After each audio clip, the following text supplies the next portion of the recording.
fact, I don't even allow my students to enter into the process of breaking a young horse until they can demonstrate a certain proficiency at a certain level of riding. Perhaps it's the fantasy in all of us that there's something about the romantic West about conquering and breaking a young 2-year-old and winning the heart of a wild stallion. We're going to start today with the finished product of a green horse, so we can show you where we're headed to, and then we'll go back and begin at the beginning and show you how we got there. But if we think about these 5 levels, first is ground, the second is a green, the third is a stabilized horse, the horse you might use for a riding lesson, the horse that can give sufficient stability and performance and response to even a young rider, but they may not be highly skilled or highly athletic in their achievements. The 4th level in our building is the fully yielded level, where we have a horse that will yield any part of their body at the immediate pressure of the trainer at any level, walk, trot, or canter. And then finally we come to a place that's fully harnessed, where we're able to take this horse that's fully engaged, fully yielded, and fully harnessed to accomplish the most significant and arduous of tasks. But before we get all the way up there, friends, we got to start back at the beginning. So at this point, because we have a lot of confidence, we're able to ask this filly to move to a trot. How would we do that? First thing we might think about is squeezing or bumping the horse with the legs. But also subtly, we also drop forward. If we want more out of the horse, we need to invest more in the horse. So once again, we'll think about opening our chest, taking a deep breath, engaging our hips, and quietly releasing the rein a little bit more and ask the filly to move on with a little kiss. So we use the slightest or the least amount of pressure to get the most generous and cheerful response on the heart of our horse. And you can see again, this filly picks up and takes off. We wish they'd all start that way, but they don't. This is the result of successfully processing through the sequence to get to this place for a green broke filly. Okay, Ben, walk off your horse and even trot your horse and ask for that left lead canter. But make sure she's soft on the left before we ask for that left lead canter. There we go. Now she's going to hesitate. She's going to ask a few questions. That's quite all right. That's what a green broke horse is. And it takes a long time to get him to that place. All right, Ben, break to a walk.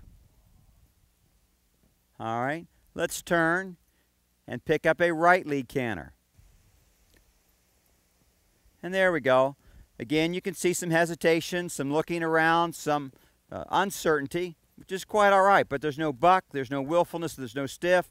There's an ability to engage and stay engaged with the trainer.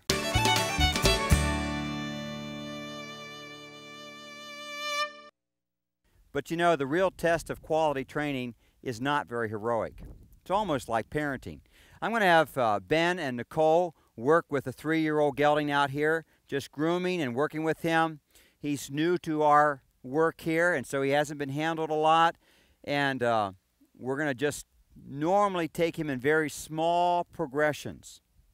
The most powerful and fundamental work takes place in little steps. The smaller those steps, the more sequential, the more powerful and fruit-bearing they ultimately are.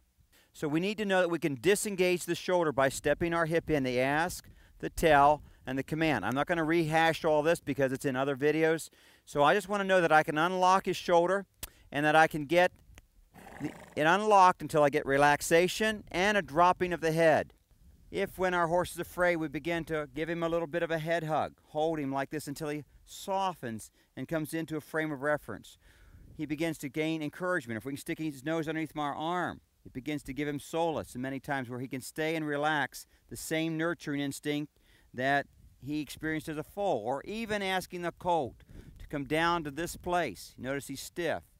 He doesn't want to give that much or release that much resistance, and so we can do these kinds of things. Notice that I come all the way back here, and I don't even get this much until I see my horse softening. Now we can step on and off of him several times, or at this point, because he's ready to move, Nicole will simply lead him off, and he'll walk quietly with Nicole. They should always agree that if he needs to get off, he gets off this side. Never put the stirrup more into Never put your foot more in the stirrup than simply the ball of your foot.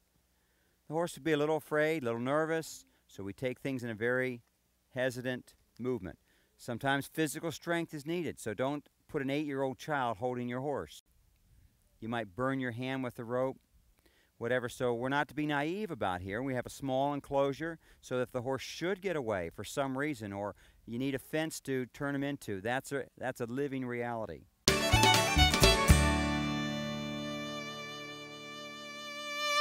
Enter the fourth level, the level of self-control, where she's able to more effectively have her thoughts and her emotions and her will brought more and more carefully, more and more consistently under the will of the master.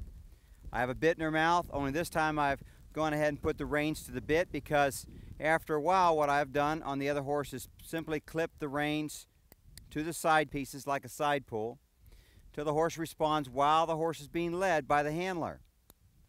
The best connection we can ever make here is if they're working with another horse, to ride with that other horse or to be ponied by that other horse to some small degree that a rider can get up over them. There are always risks involved.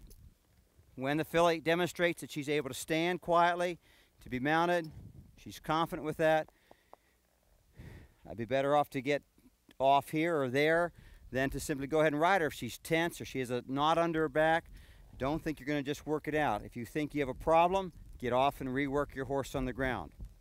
So I give my horse a lot of support from behind. I keep my shoulders rolled back. I make big, large circles. If the horse wants to run off, I try to just pick up one rein and keep their attention on the one rein. Still riding in an enclosure.